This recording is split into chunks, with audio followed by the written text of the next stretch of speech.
I was definitely not an overweight person as a child. I was a cheerleader in high school. I was a softball player.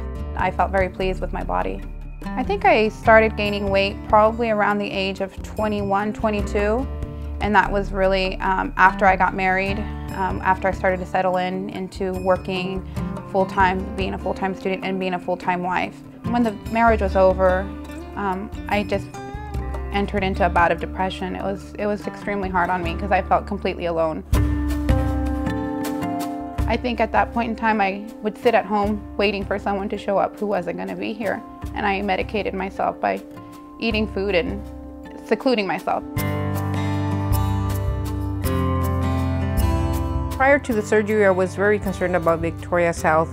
Mainly the weight was playing against her, not with her. And of course, I became very concerned because she started not being able to walk.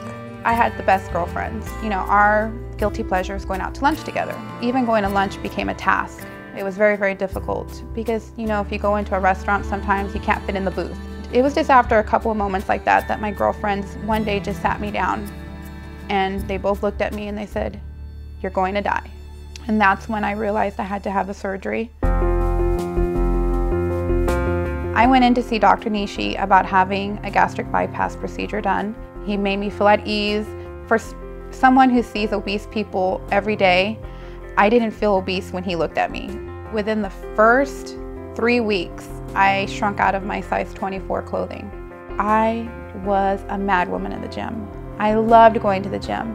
It was crazy how much weight I started to lose. Now what I can say about Victoria is that she has achieved the goal that she set forth for herself, the number one being losing the weight and maintaining it. She looks beautiful. 2 years post-surgery, I currently weigh in at 145 pounds. I weighed in at 306 pounds day of surgery. This is the best life I've ever had. I definitely believe that God is smiling down on me right now, and I have the world at my fingertips.